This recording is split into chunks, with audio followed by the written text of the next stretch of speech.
Muito bem. Bom, estamos gravando então, tá?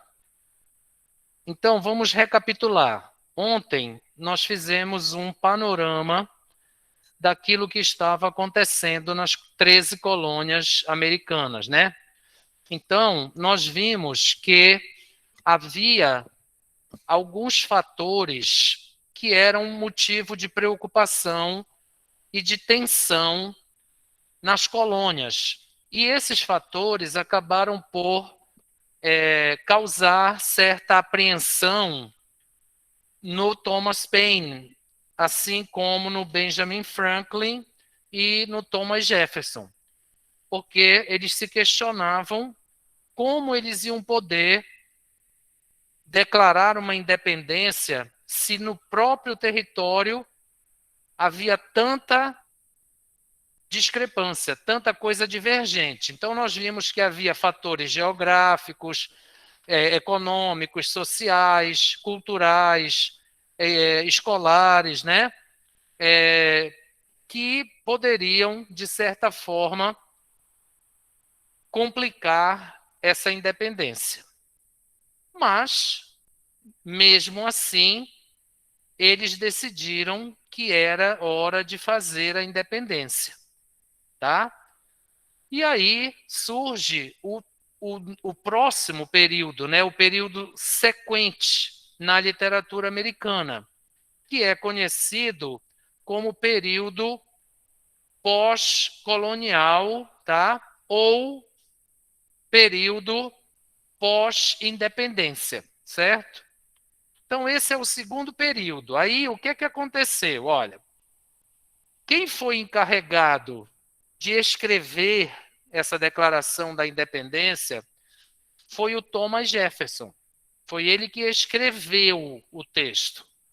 Mas o que ia entrar nesse texto foi um consenso entre esses três homens que eram considerados pessoas influentes na colônia, nas colônias naquela época, eram pessoas bem aceitas, que tinham a respeitabilidade que se julgaria necessária para estabelecer uma declaração de independência.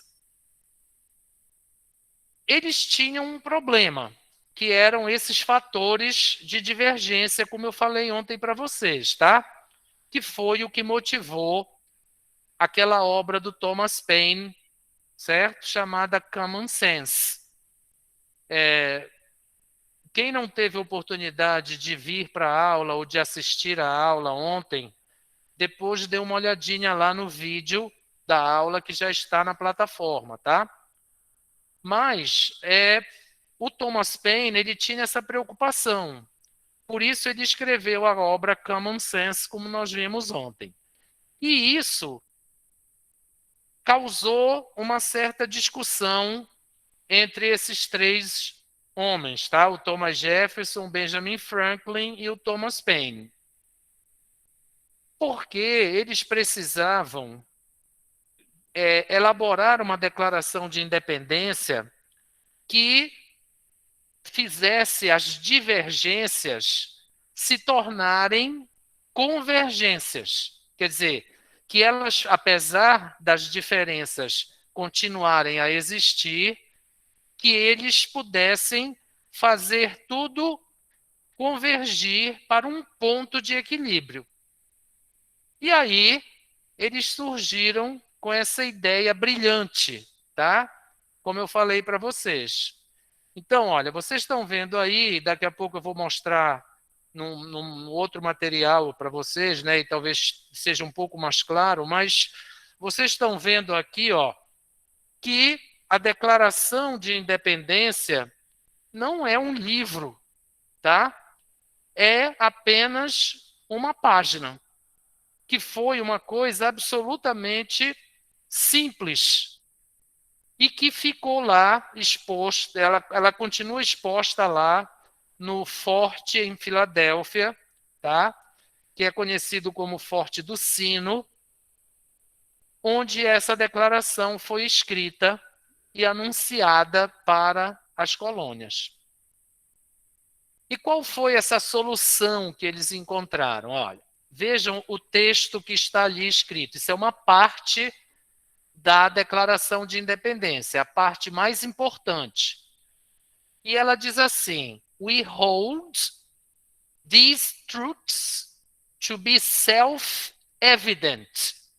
Então, nós consideramos estas verdades como óbvias, tá? Self-evident, quer dizer, uma coisa lógica, óbvia, tá? Que é evidente por si só.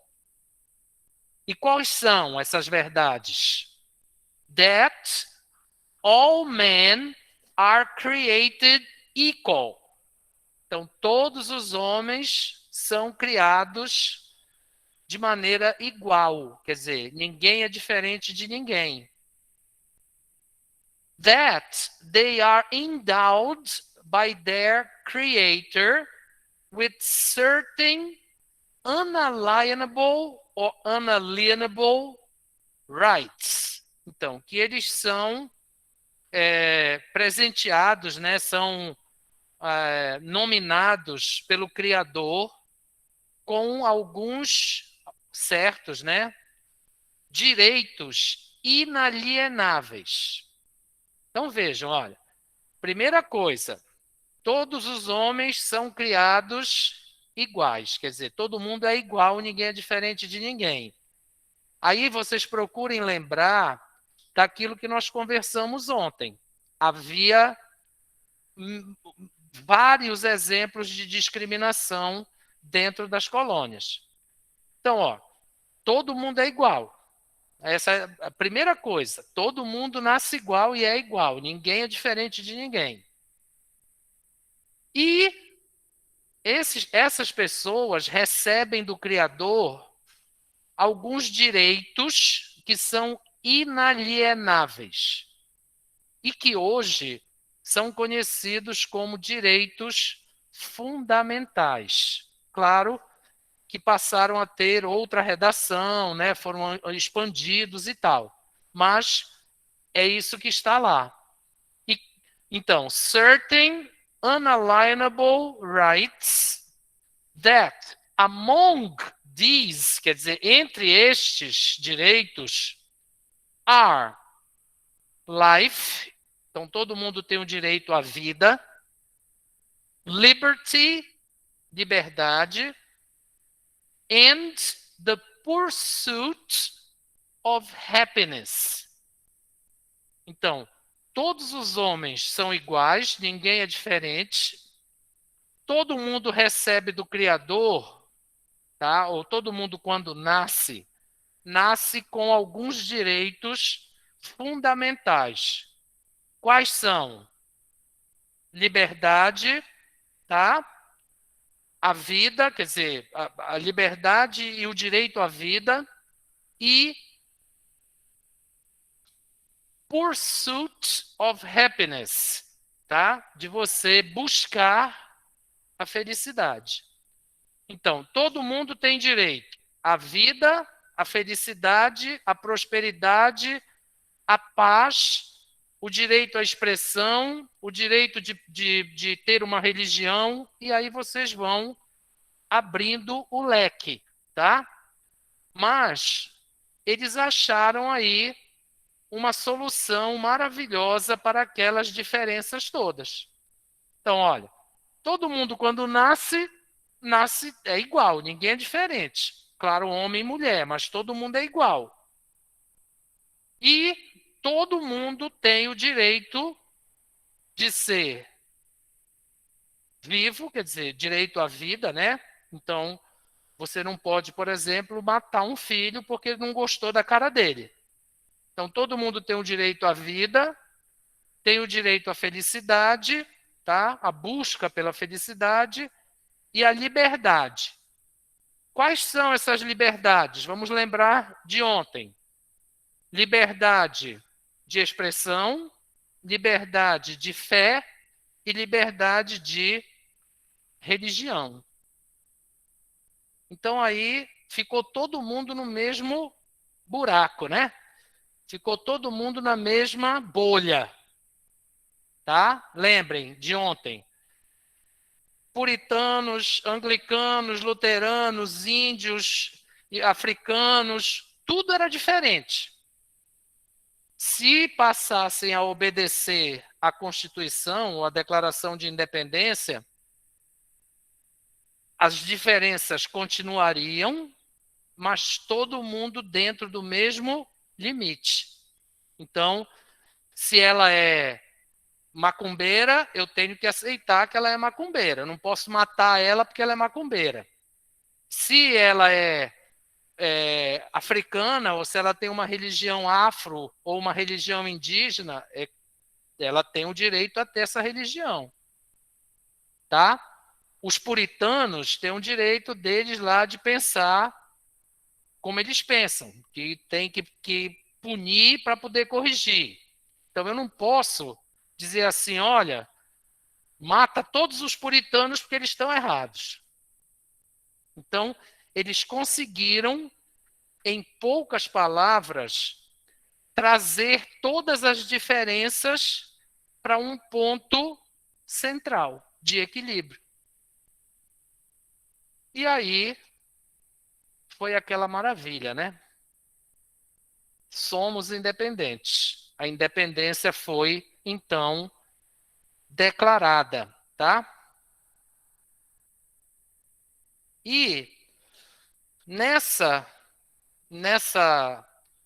trabalho, tá? Da independência ou da elaboração da declaração de independência, alguns nomes, além daqueles que nós já vimos, né? Se sobressaíram, tá? Então você tem ali, olha,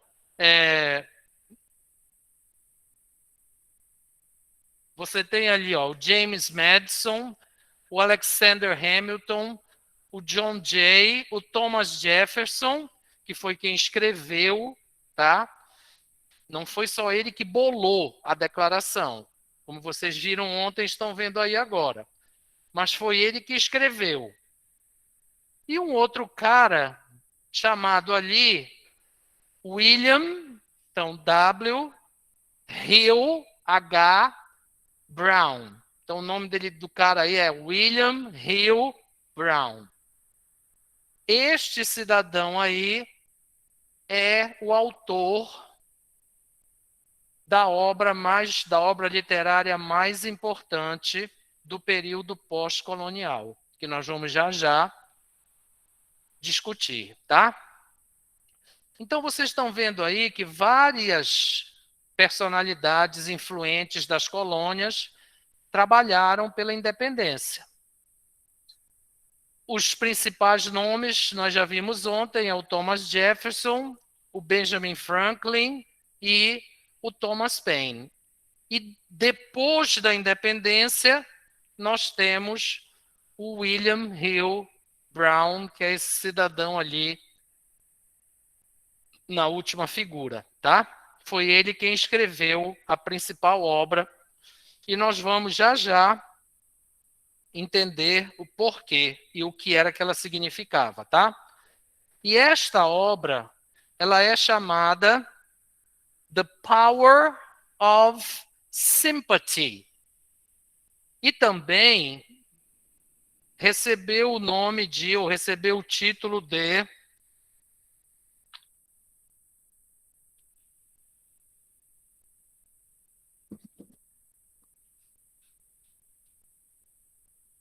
The Triumph of Nature.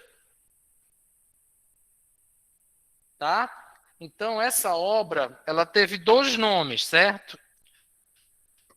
Tanto um quanto o outro é aceito pelos estudiosos, tá? Então, ela foi chamada The Power of Sympathy ou The Triumph of Nature, quer dizer, o triunfo da natureza, tá?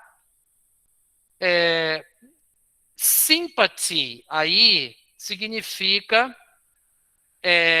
simpatia, mas quando a gente lê a obra, quando a gente entende a obra, esse título aí poderia tranquilamente ser chamado O Poder da Sedução. E vocês vão entender por quê. mas o título é The Power of Sympathy ou The Triumph of Nature, o triunfo da natureza. E aí está a capa da versão original da obra. E o que é interessante, ou o que é importante, tá, a gente saber, além de conhecer a obra, é que ela foi, ou ela é, considerada a primeira novela romance da literatura americana. Então, essa palavra novel aí não quer dizer novela como essas que vocês veem aí na televisão, tá?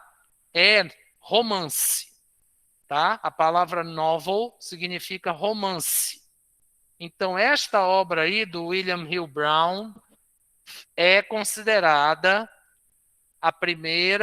o primeiro romance novela da literatura americana. Certo?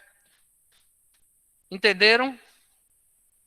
Não tem muito a conversar sobre isso, né? Então, vamos para um outro material aqui, ó. Tá? Então, aqui vocês veem com um pouco mais de clareza, né? O texto lá da Declaração de Independência é a mesma coisa, eu só estou mostrando em um outro material que fica mais claro e que vocês têm lá na plataforma, tá?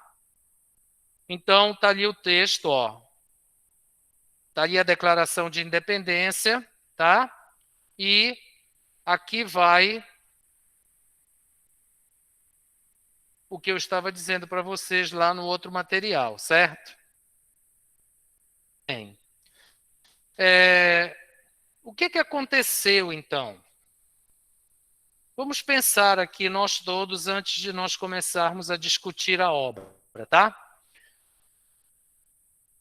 Vocês lembram de tudo aquilo que nós conversamos ontem. Aí, independência. Foi declarada a independência, todo mundo a partir dali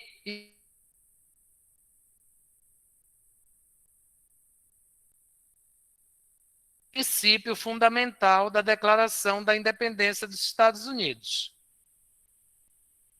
O que é que vocês acham que aconteceu? Imaginem, as pessoas, você imagina, a pessoa vive amarrada ou atrelada a determinadas convenções, né? Tem que obedecer isso, aquilo, não sei o quê. Ela vive assim, meio que presa. De repente, dizem para ela assim: olha, estás livre. O que é que vocês acham que acontece?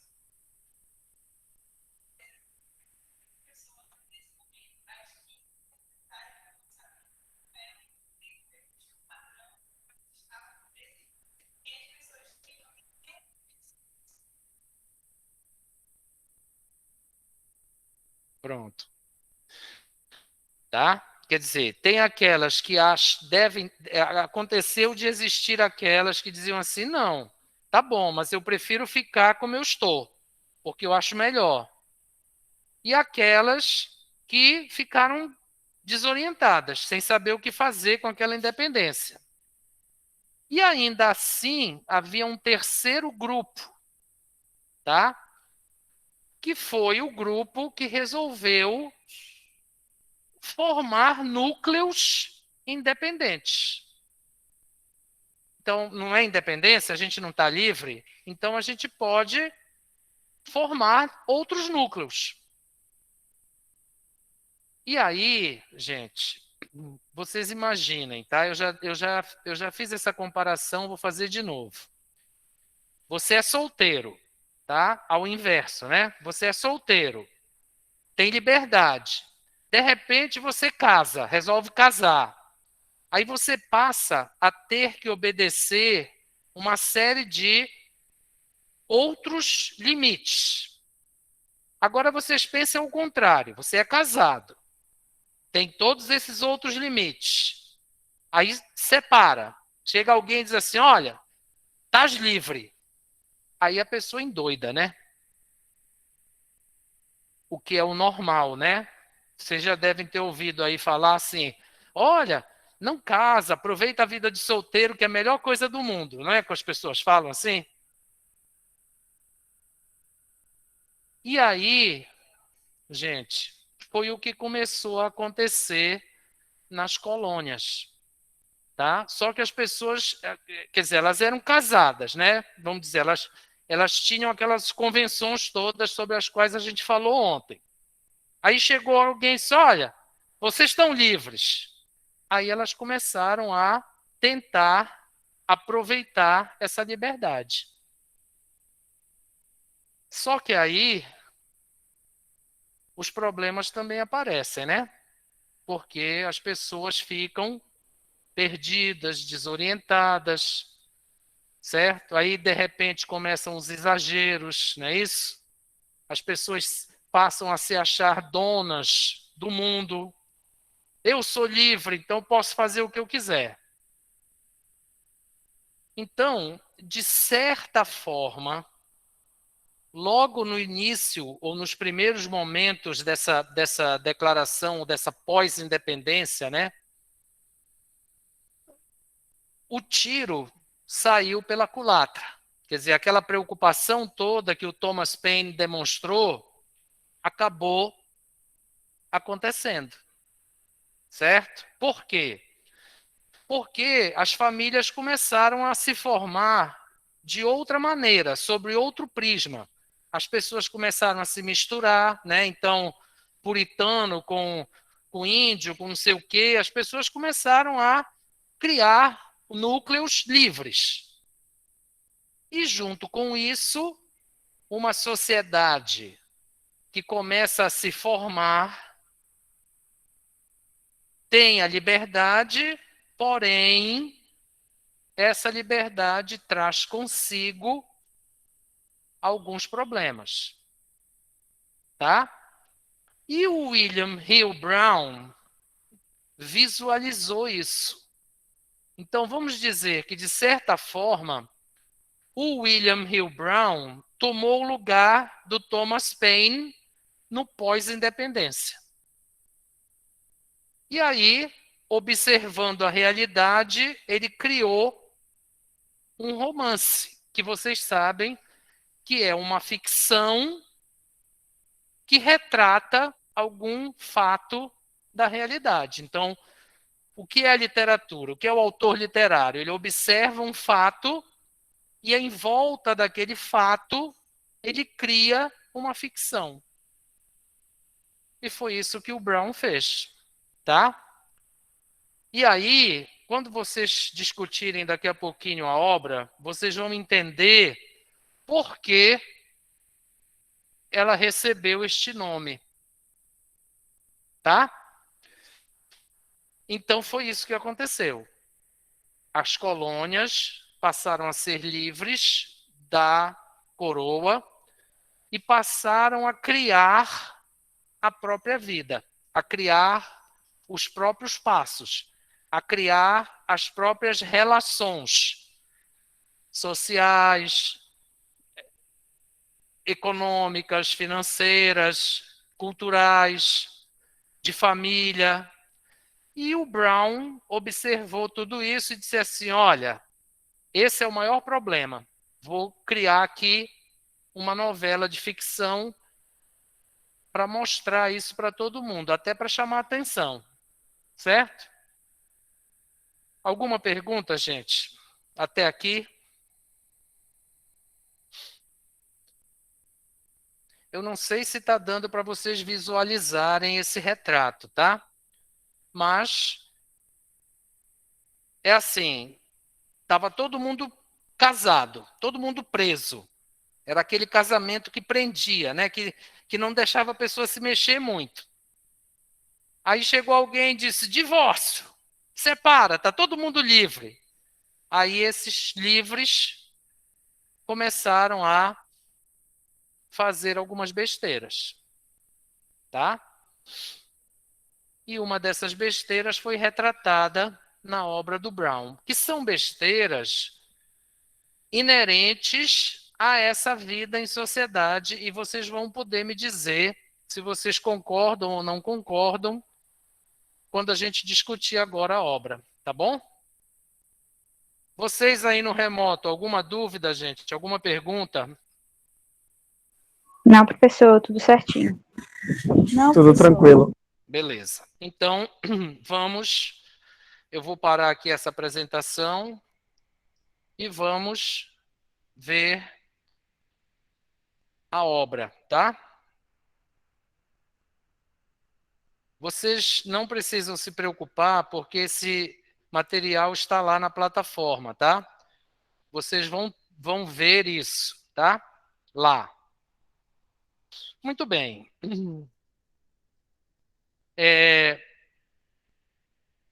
O William Hill Brown escolheu um fato complicado, um fato familiar complicado, para criar esta novela, esse romance dele.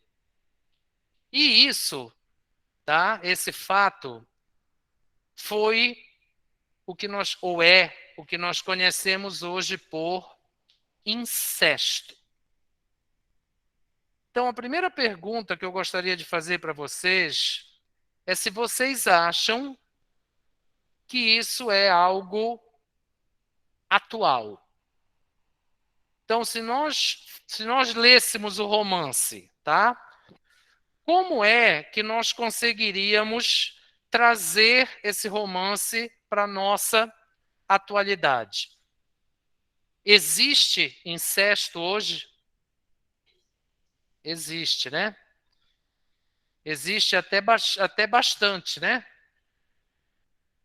Vocês sabem que em algumas cidades do interior, certo?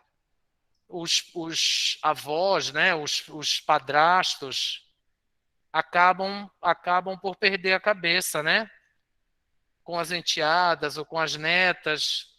E às vezes não é em países subdesenvolvidos, não. Não sei se vocês recordam daquele cara lá na Alemanha e daquele cara lá na Suíça, eu acho, se não me engano, que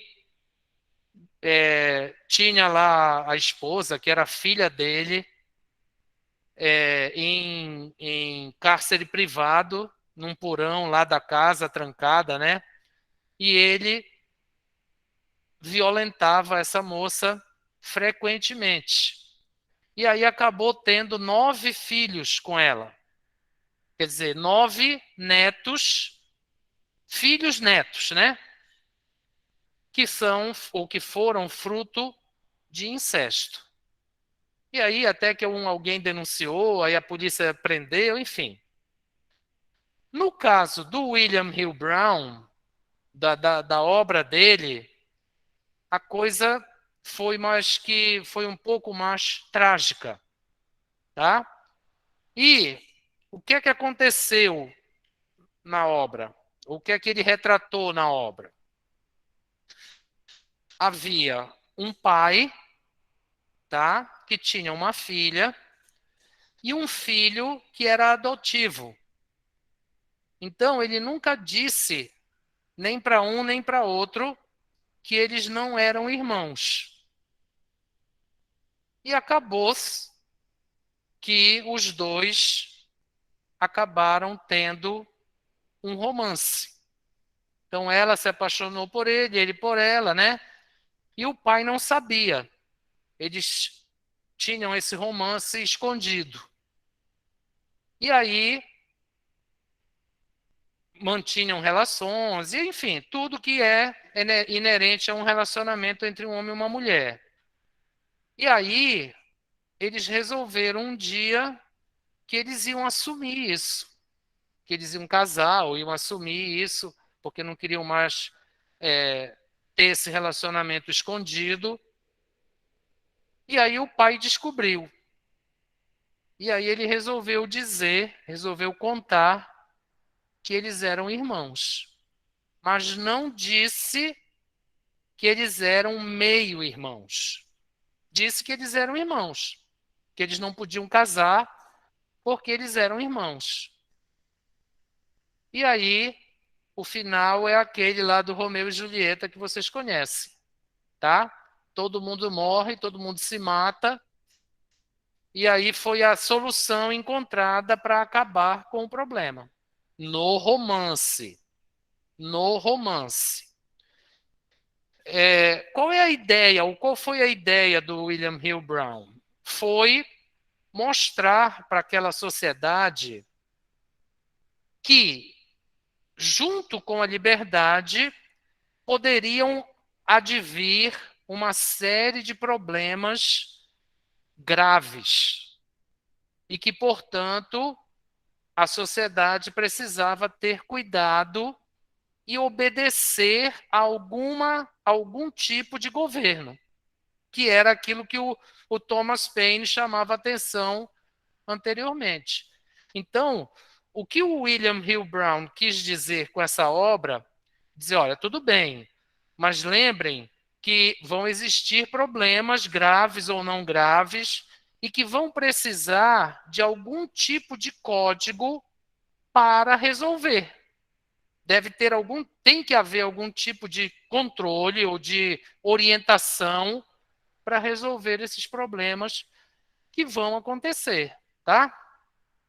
Então, olha, esse romance dele, como vocês estão vendo aqui, olha, conta a história de Thomas Harrington, a New Englander, quer dizer, ele era lá daquela colônia de New England, lembram que nós vimos ontem? Who has fallen against his father's wishes for a woman named Harriet. Quer dizer, se apaixonou contra a vontade do pai por uma mulher chamada Harriet. Aí, olha o que acontece. He é o Thomas, né? Dearly yearns for Harriet as his mistress. Quer dizer, ele desesperadamente deseja a Harriet como sua amante, mistress. Shall we not? He asks her. Nós devemos ou não devemos? Obey the dictates of nature. Nós devemos ou não obedecer os ditames da natureza. Qual é o ditame da natureza? O instinto. Certo? Então, olha, de cara, a gente entende isso aqui. Por quê? Porque no fringir dos ovos, eles decidem assumir o romance. Então, quem que venceu? Foi a nature, foi a natureza. Então, o William Hill Brown, ele queria dizer, olha, gente, tenham cuidado. Ó, vocês estão vendo o que acontece? Aí a gente começa a pensar que pode ter sido apenas uma obra de ficção. Alguns estudiosos dizem que ele viu isso acontecer com alguém de lá da colônia. Alguns estudiosos dizem que isso pode ter acontecido com ele, mas nunca ficou provado. Então a gente tem que pensar que é realmente uma obra de ficção retratando alguma coisa da realidade que ele vislumbrou lá quando as coisas começaram a se realizar de forma mais livre, né? Ó, então, nós devemos ou não obedecer os ditames da natureza, rather than confine ourselves to the forced, unnatural rules. Quer dizer, bem ao contrário de nos confinar, de aceitar as regras não naturais e forçadas of and shall the halcyon days of youth, e aí deixar que os dias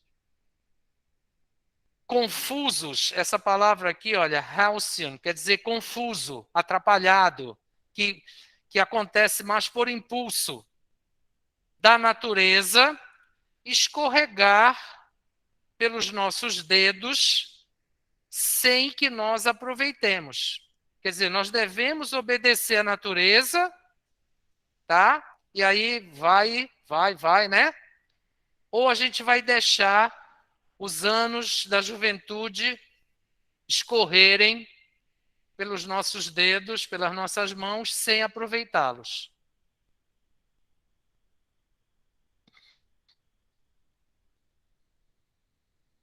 É o típico retrato da liberdade. Tá? Bom, aí ele vai traçando aí, ele vai tecendo todo o trama do romance, tá? Até que chega na parte, né, em que o pai descobre. Então, olha, I experience uncommon sensations. I start with horror at the idea of incest, of ruin, of perdition. Então, olha, eu estou vendo com horror a ideia de incesto, de ruína e de perdição. Aí podem pensar na atualidade. Tem incesto? Tem ruína? Tem perdição? Tem castigo religioso? Tem punição? Tem confusão? Tem prisão? Tem morte? Basta vocês pensarem um pouco que vocês vão achar aí vários exemplos. Bom, aí então, olha.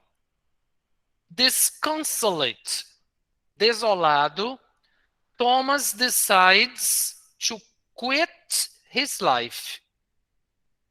Acabar com a própria vida. Tá? Aí, não sei o que, he shoots himself. Então, ele se mata, tá? Com um tiro. He shoots himself.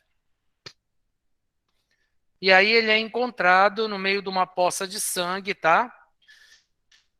Com um exemplar de um livro na mão que fala sobre as agruras da natureza, tá?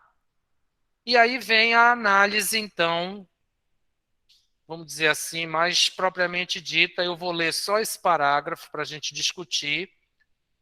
E essa é a próxima tarefa de vocês. A tarefa dessa semana se refere ao Thomas Paine e ao Common Sense que nós discutimos semana passada. A tarefa da próxima semana se refere a essa obra aqui, antes de nós começarmos os outros períodos da literatura, tá? E os seminários e etc. A tarefa dessa semana tem pontuação. A da semana que vem não tem, que é sobre esta obra aí, tá? Mas eu acho que é interessante vocês fazerem, porque eu peço que vocês atualizem a obra. Quer dizer, que vocês tragam para os dias de hoje. Também, porque isso é uma espécie de treino para o que vocês vão fazer lá no seminário. Vocês lembram que um dos itens do seminário é essa releitura, né? Essa atualização. Então, é o momento de vocês esclarecerem as principais dúvidas em relação a esse aspecto dos trabalhos, tá? Aí, olha o que ele diz aqui, ó. The power of sympathy is a sentimental novel, quer dizer, um romance sentimental, in the strictest sense of the term, tá? No estrito senso do termo. A kind of humanistic endeavor, então é uma ação humanística, to evoke, Emotions in readers, quer dizer, para evocar as emoções nos leitores. Giving them models. Então, oferecendo-lhes modelos, olha aí, on which to base their emotional lives. Então, essa foi a ideia principal do William Brown. Oferecer uma obra que mostrasse aos leitores que podia haver um modelo, né, de vida sentimental, emocional, que não precisava ser aquele desmando total da liberdade. Então, alguns estudiosos dizem que ele é o clone, ou foi o clone do Thomas Paine, depois da independência.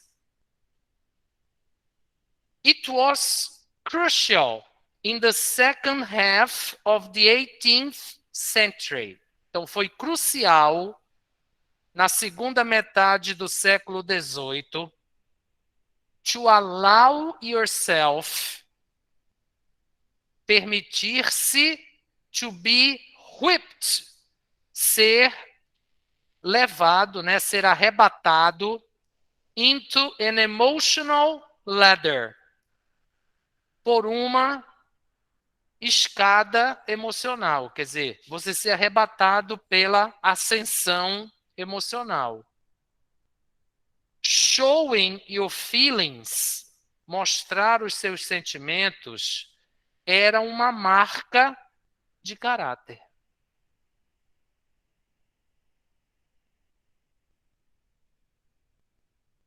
Então, essa era a vida que o William Hill Brown via, né, dentro das colônias. Todo mundo se deixando arrebatar pelos arroubos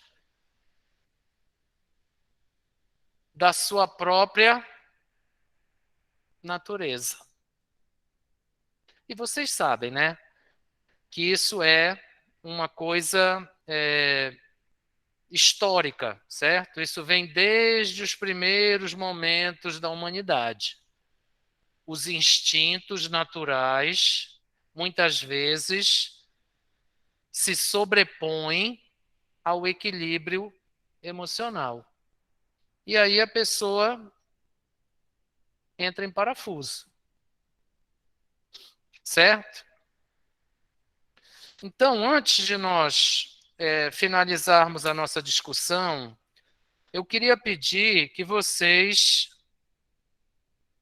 pensassem aí, tá?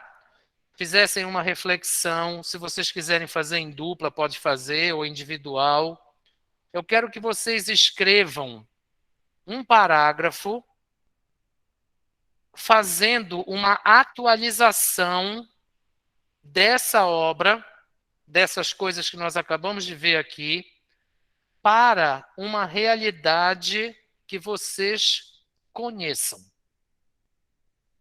Pode ser conhecer de presença, pode ser de imprensa, algo que vocês tiveram conhecimento. Pode terminar em tragédia ou não em tragédia. Eu quero um pequeno parágrafo onde vocês vão fazer uma experiência, uma narrativa pessoal para essa obra aí que vocês estão acabando de ver assim, de forma bem sintética. Não, da realidade. Atualizar.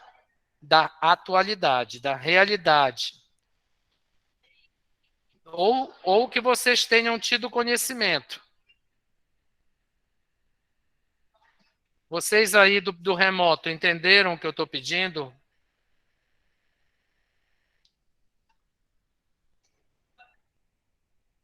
Sim, professor. Certo. Então vejam se vocês conseguem fazer, tá? E aí eu vou pedir que vocês leiam esse parágrafo. E aí vocês já ficariam com uma parte da atividade pronta.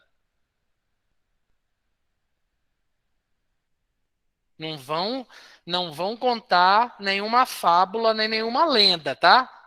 Eu estou pedindo a realidade.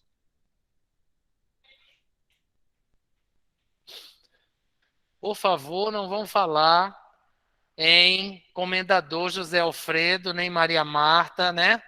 Não é isso que eu estou falando, não é disso que eu tô, não é isso que eu estou pedindo.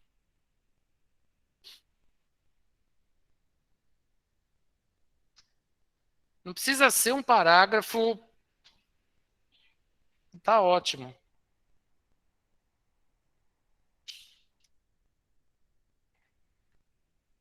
Não precisa ser um parágrafo muito grande, tá?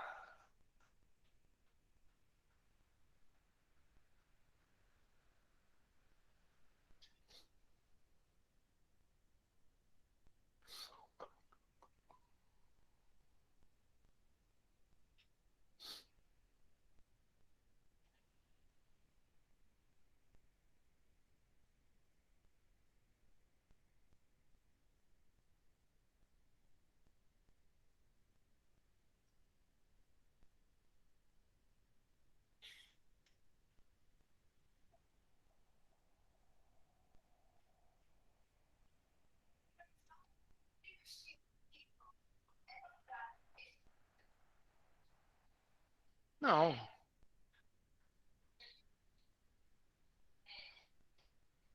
é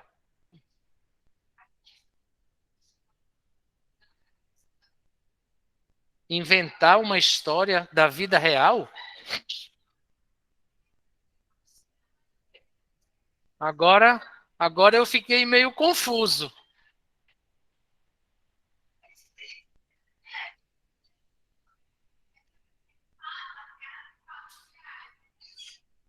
Não, tu podes contar um fato real, desde que tu inventes os nomes, por exemplo. João e Maria, né?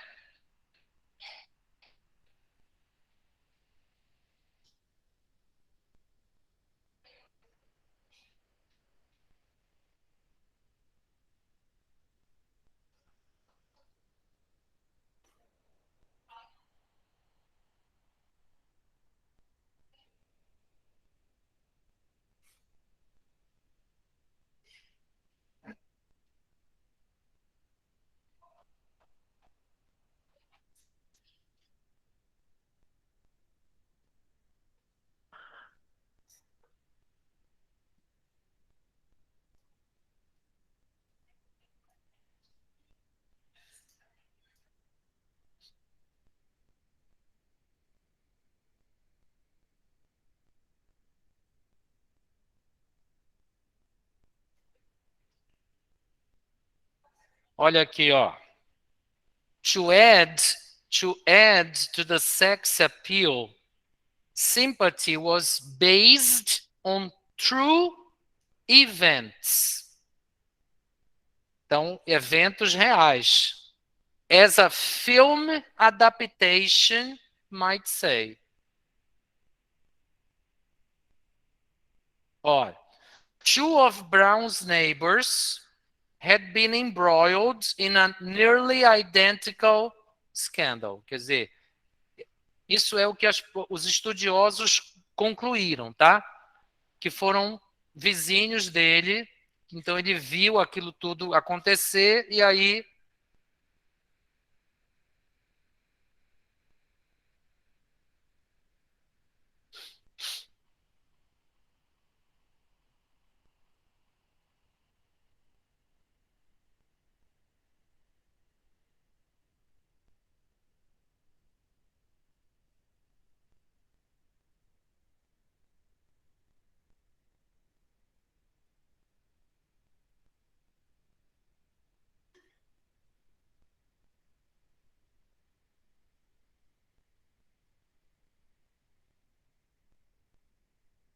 Não, pode ser um só, pode.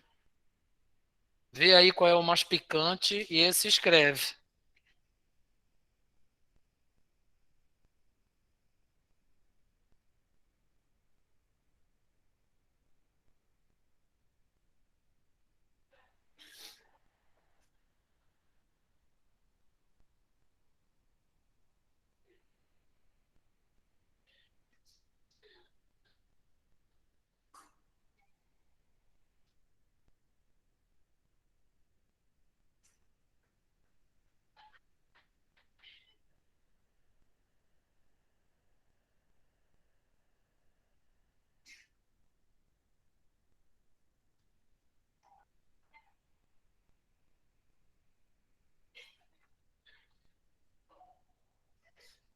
É claro que vocês devem só omitir os detalhes mais escrachados, né?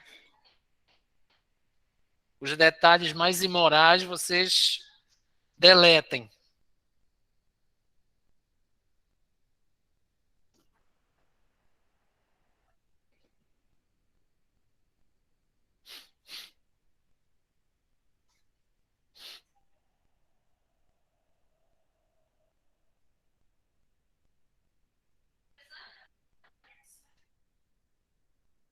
Se tu fores uma das voluntárias, a minha ideia era que todos lessem. Mas eu posso te liberar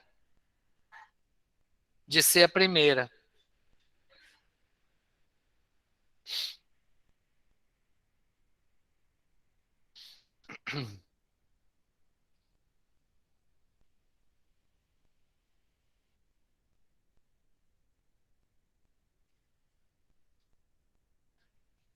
Eu vou pedir que alguém aí do remoto também leia, tá?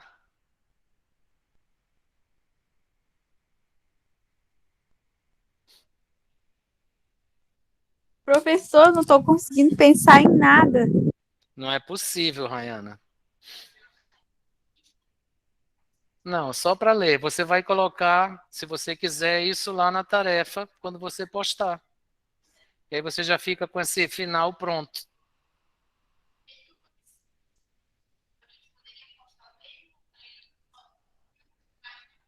Pode, mas aí você vai mudar, porque a parte da análise da obra tem que ser individual. Mas esse parágrafo de releitura pode ser igual.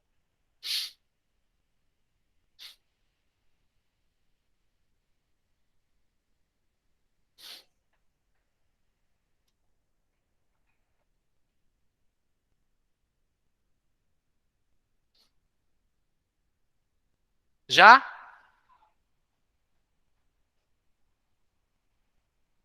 Estou até com medo. Começando a ficar com medo já.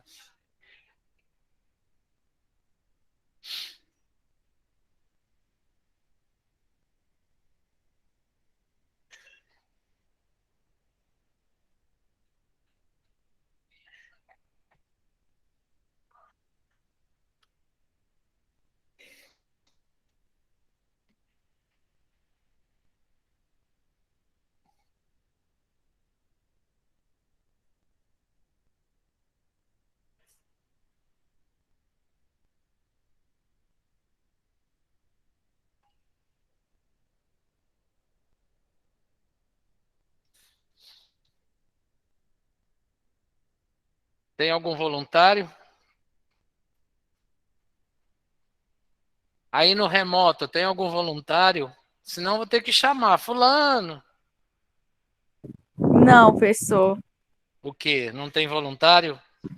Eu não Ainda consegui não. pensar.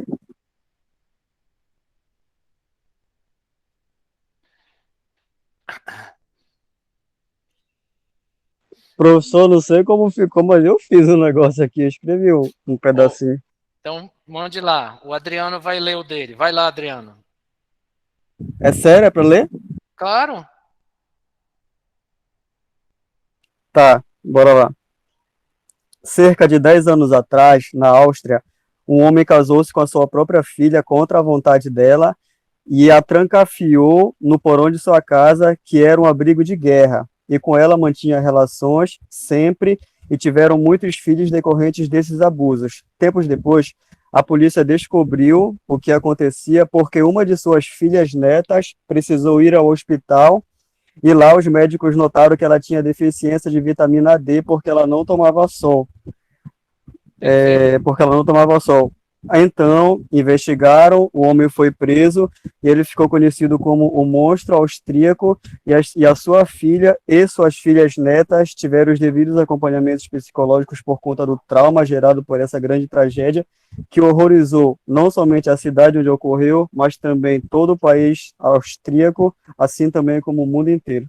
Perfeitamente. Então, o Adriano falou do caso lá do monstro austríaco, né? Que prendeu a filha lá no porão, e aí só foi descoberto porque uma das filhas precisou ir ao médico e o médico observou que ela tinha o que as crianças às vezes têm, que é a icterícia, né? Porque não pegava sol. Então ela tinha deficiência de vitamina D. E aí vai investigar aqui, investigar ali, descobriram o incesto, né? E o fato de que ele tinha lá milhões de filhas netas, né? Mas é um desequilíbrio, né, gente? É, é um instinto falando mais alto que a razão, né? É, ok, Adriano, muito obrigado. Vamos ver alguém agora aqui no presencial. Vamos lá. Quem é que quer ler? O grupo das 4?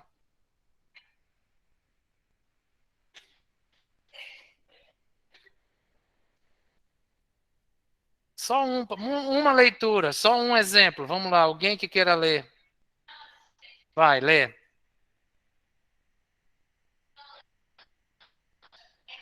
Mas é preciso ser alto, porque com a máscara a gente pouco entende, tá?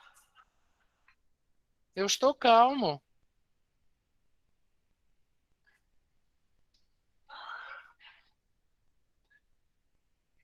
Por não, vai. Uma experiência. Shhh.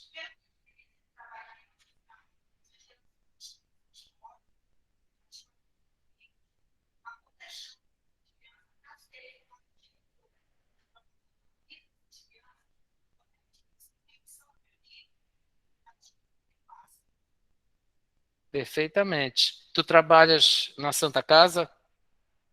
Não. Eu não ia dar esse exemplo, né, agora, mas a Santa Casa é uma realidade muito próxima de nós.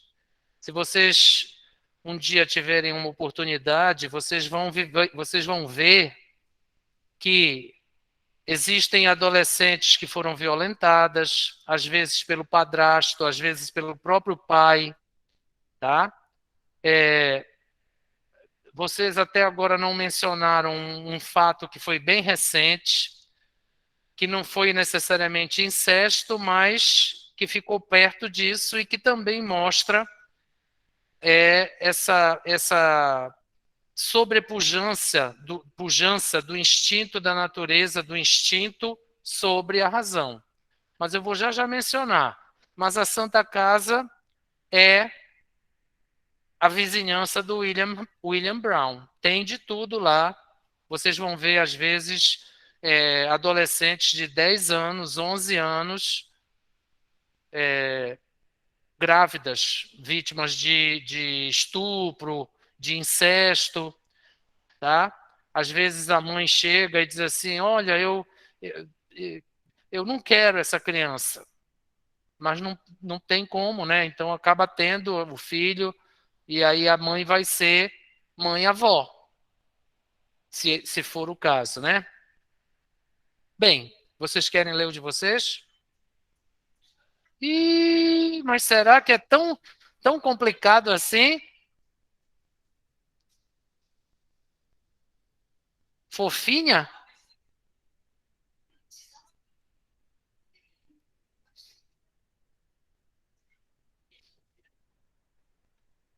Bom, antes que elas finalizem ali para ler, nós também tivemos agora um caso que não foi necessariamente de incesto, mas que mostra que esse instinto, muitas vezes, ele faz as pessoas perderem a razão completamente. Vocês devem ter acompanhado o caso daquela índiazinha de 11 anos, né? Que foi abduzida, depois foi violentada por 4 pessoas, né? 2 homens e 2 adolescentes, e que enquanto eles violentavam a menina, o tio que estava procurando por ela chegou, viu o que estava acontecendo e resolveu então que ele era o próximo do grupo. E aí ele acabou também violentando a índiazinha de 11 anos. O que é isso? É o instinto natural, tá? que muitas vezes faz as pessoas perderem a razão, tá? E aí, depois de toda a violência, eles resolveram atirar a Índia no penhasco de 20 metros, né? E aí ela morreu, mas eles foram todos descobertos e presos, né? Estão todos presos e muito provavelmente eles vão virar menina na cadeia, né? Porque a lei da cadeia não perdoa esse tipo de gente. Deus permita, parece que um deles já até se suicidou na cadeia, se não me falha a memória. Mas é isso, o instinto vai puxando outro instinto, né? E as mazelas sociais vão se somando. Vamos lá, então vamos ouvir mais uma história. Eu disse uma história. Eu não disse uma história. Então, pois então.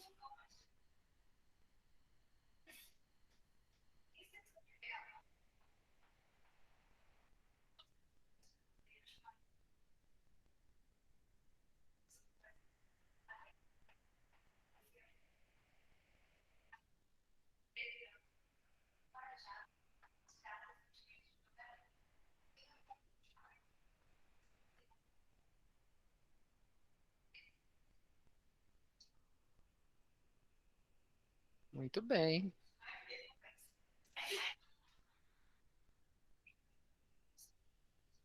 Olha, vocês sabem que uma das primeiras providências nesse tipo de situação que precisa ser tomada é convencer as pessoas a fazer um exame de sangue, certo? Muita gente deixa isso para lá, mas pode acontecer coisas bem desagradáveis, né? Quando isso não é feito. Mas é isso. Muito bem. Bem, gente, então eu acredito que essa parte toda aí da literatura americana ficou bem clara, né? Eu acho que vocês conseguiram perceber o que é que foi acontecendo na sociedade americana, certo? Agora, a partir de agora, os movimentos literários vão passar a sofrer a influência dos fatos históricos e daquilo que estava acontecendo em outros continentes também, tá?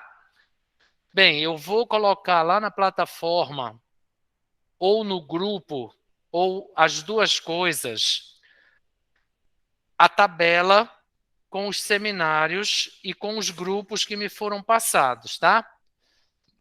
Se algum outro grupo se formar, eu peço que vocês me informem imediatamente, tá bom? Muitíssimo obrigado pela participação de vocês. Sim, tá. Depois só me dizem que grupo tu vais ficar para botar o teu nome, tá? Tenham um bom resto de semana, tá? Aproveitem bem aí as aulas de vocês e o descanso do fim de semana. E não esqueçam da postagem da tarefa, tá? Que essa semana tem pontuação, tá bom? Um abraço para todos. Tchau, Tchau, professor. professor. Boa tarde. Boa Boa tarde. tarde.